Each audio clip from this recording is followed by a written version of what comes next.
Good evening, and thank you for joining me here for Tastastic Tuesdays. As always, let's jump right into it. So it seems like the release of Brittany Griner has all of the pretend patriots in an uproar. All of the what about isms. Why did they leave him behind? He sacrificed so much. Paul Whelan is a decorated Marine.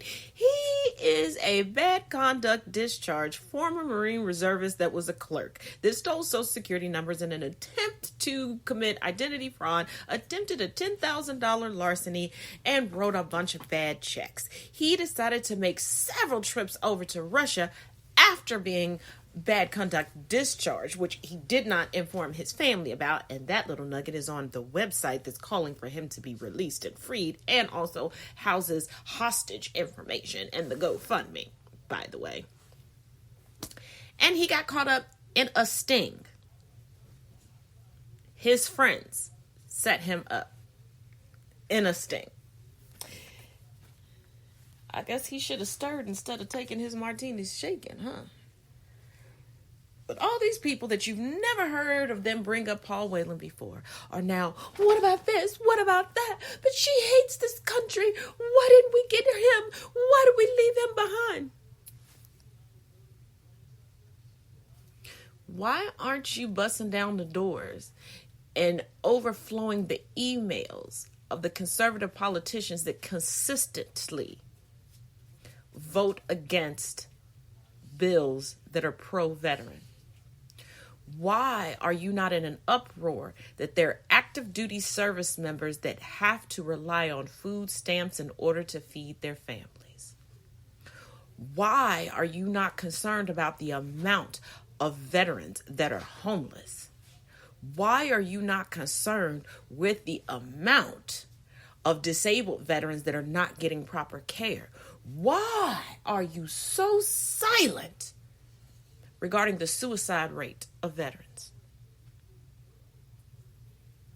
Oh, that's right, because you believe that life is nothing but a big chess game and you have no problem with using our military veterans as extra pawns on your chessboard.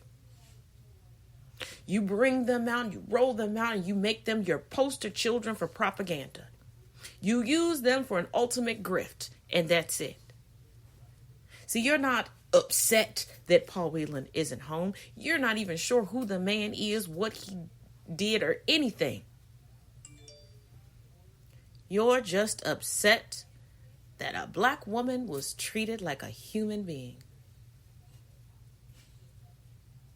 You're upset that a member of the LGBTQIA plus community was viewed as human. And you can't have that in your echo chamber of hate, now can you?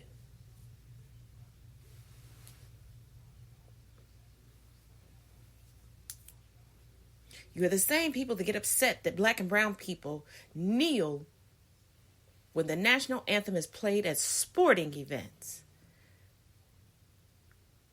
And there are those of you all that are old enough to remember when that wasn't even a thing.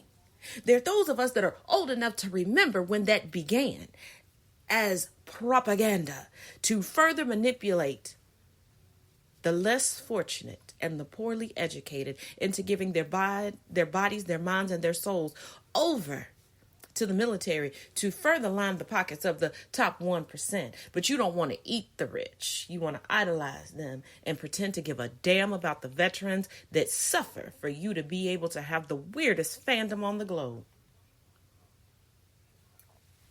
But as always, what do I know? Till next week, y'all.